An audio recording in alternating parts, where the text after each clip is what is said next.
এবার আর দুই চারটা পয়েন্ট বলে কয়েক মিনিট শেষ করতে, যেটা আপনাদের জন্য আজকে দরকার। এক, যিনি জবাই করবেন তার জন্য 5টা শর্ত। 2, যেই প্রাণী জবাই করবেন প্রাণীর জন্য 3টা শর্ত।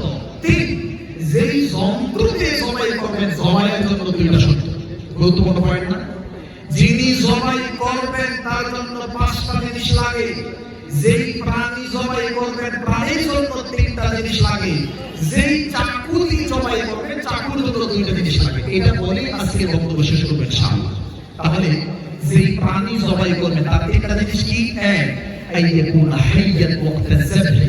এই তথ্যগুলো পেয়ে যাবেন সহিহ ফিকহ সুন্নাহ, লেখক আবু মালিক কামালুল সাইয়্যিদ সালেহ, 3 বা 4 নম্বর খণ্ড, 367 থেকে 420 এর মধ্যে পেয়ে যাবেন লম্বা আলোচনা।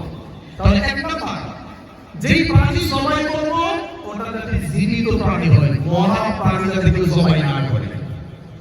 এক। 2 নাম্বার, শুধু জবাই করার মাধ্যমে ওই প্রাণীর আত্মা বের করতে হবে, কতগুলো পদ্ধতিতে হয়। যেমন মনে করেন আপনি সাকুলাই সুই নেই, আমাদের পড়াশোনাতে বিল্ডিং দশতলা বিল্ডিং, গরুকে 10তলা বিল্ডিং থেকে ধাক্কা দিয়ে ফেলে দিয়েছেন, আত্মা তো বের, জবাই করলো আত্মা যায়, ধাক্কা দিয়ে মারছে আত্মা হয়ে গেছে।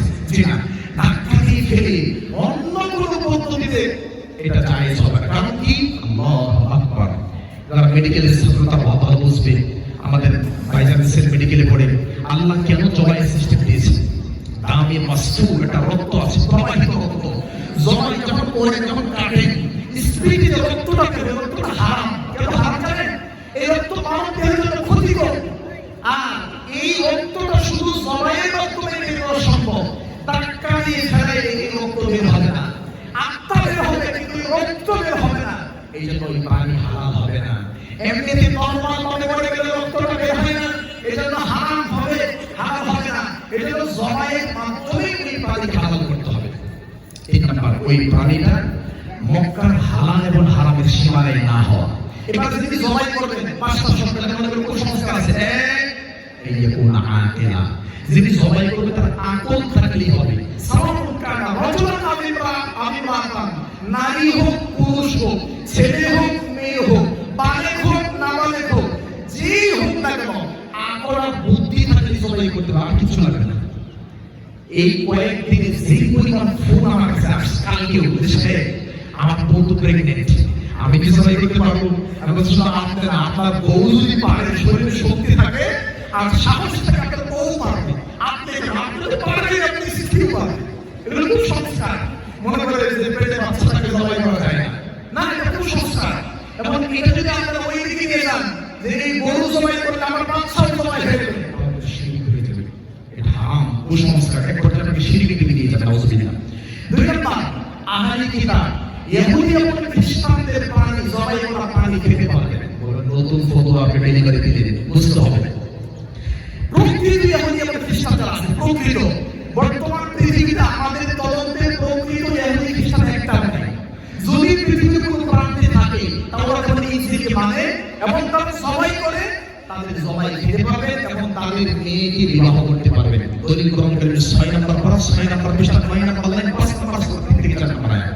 আল্লাহ বলেন, ওয়া তাআমুল লাযিনা উতুল কিতাবা হিল্লুল লাকুম, আহলে কিতাবদের খাবার তোমাদের জন্য হালাল, আহলে কিতাবদের জবাই তোমাদের জন্য হালাল।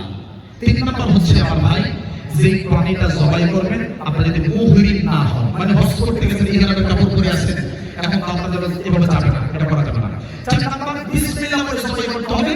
5 নম্বর, আল্লাহ ইয়াহিল্লা বিযাবহি লিগাইরিল্লাহ, গায়রুল্লাহ মানে পীর, মাশায়েখ, গাউস, কুতুব, লেংটা বাবা, ও বাবা, তুম বাবা, কারো নামে জবাই করা যাবে না, একমাত্র কার নামে? রাসূল সাল্লাল্লাহু আলাইহি ওয়াসাল্লাম, লানাল্লাহ মান যাবাহা লিগাইরিল্লাহ, যারা গায়রুল্লাহ নামে জবাই করে এদের জন্য আল্লাহর লানত, নাউযুবিল্লাহ মিন যালিক। সর্বশেষ পয়েন্ট, আপনাদের কষ্ট দিচ্ছি না, যেই যন্ত্র দিয়ে জবাই করবে তার জন্য শর্ত 2টা। এক, আন তাকুনা কাতিআতান, যেই যন্ত্র দিয়ে জবাই করবে ওটা থেকে কাটতে পারে, কাটার যোগ্যতা থাকে এরকম যন্ত্র, তার মানে আগে ধার করিয়ে নিতে হবে। সহিহ মুসলিম 1955 1955 নম্বর হাদিস, আগে আপনার চাকু ধার করে নিতে হবে। আমি কিছুদিন অনেকদিন আগে আমি গেছি, আমাকে বলছে আপনি জবাই করেন, ঠিক আছে, আমি তো চাকু ধার করি নেই, বড় গরু, প্রথম 2 টান দিয়েছি, কাটার পরে গরু লাফ দিয়ে উঠে 7-8 জন সবাই ফেলায় দিচ্ছে, আমিও করে গেছি। এবার গরু অর্ধেক কাটছে আর অর্ধেক কাটে নাই, আর চাকু চলে না। নাউযুবিল্লাহি মিন যালিক। আল্লাহ তাআলা এই পরিবেশ, এই গরুটা আবার ধরা, আবার শোয়ানো, এই যে কষ্ট, এটা হারাম, এটা দেওয়া যাবে না। দলিল সহিহ মুসলিমের 75 নম্বর হাদিস। এটা তো আগে চাকুটা ভাগ করে দিতে হবে। 2 নম্বর, আল্লাহ তাকুনা যাফরান, নখ দিয়ে জবাই করা যাবে না। আফ্রিকার মানুষ, আমি সিনিয়র মানুষ, যারা বন জঙ্গলে মানে বড় হয়েছে, যারা আধুনিক কথা বোঝে না, এটা নখ করে বড় বনের প্রাণীগুলোকে নখ দিয়ে জবাই করে। এই নখ দিয়ে ওয়ালা তাকুনা আসমান, হাড্ডি দিয়ে জবাই করা যাবে না। আল্লাহ আমাদের সকলকে আমল করে তৌফিক দান করুন। আল্লাহ আমিন। ছোট্ট একটি কথা, 30 সেকেন্ড। আপনি এখন কি জবাই করেছেন? জবাই করার পরে দেখলেন যে একটা বাচ্চা আছে পেটের মধ্যে, বাচ্চাটা কি করবে? তিরমিজি হাদিস, আবু দাউদের হাদিস। সাহাবীরা বলছেন, নবী নাকহারুন নাকা, আমরা উটকে নহর করি, ওয়া নাসবাহুল বাকারা, গরুকে জবাই করি, নহর পর্যন্ত আমি দাঁড়ায় থাকি, চাবুকের হাতে ধরে দেই। উটকে নহর করি, গরুকে জবাই করি, ওয়া নাজিদু ফিহা শাতা, এরপরে পেট কেটে দেখি ভ্রূণ আছে, বাচ্চা আছে। আল্লাহ নবী আনাকুলুহু আম নারমি, বাচ্চাকে ফেলাই দেব না খেয়ে ফেলব? আল্লাহ বলছে কুলুহু ইন শিতুম, রুচি হলে খেয়ে নাও, আর রুচি না হলে ফেলে দাও। ফাইন্না যাকাতাহু যাকাতা উম্মি, কারণ তার মারে জবাই করা মানে তারে জবাই করা। এই ক্ষেত্রে 3টি বিষয়। 1, গরু জবাই যখন কিনছেন, 1 নম্বর বিষয়, জেনে শুনে বুঝে এরকম প্রাণী জবাই করা যাবে না। 2, গাবতলী হাট থেকে কিনছেন, আপনার সাথে মিথ্যা কথা বলেছেন, না গর্ভবতী না, কিন্তু কাটার পরে দেখেন গর্ভবতী, কি করবেন?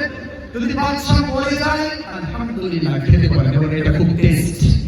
2 নম্বর, যদি মরে না যায়, এখনো বাচ্চার প্রাণ আছে, তাহলে জবাই করে আপনি খাবেন। আল্লাহ সকলকে আমল করার তৌফিক দান করুন।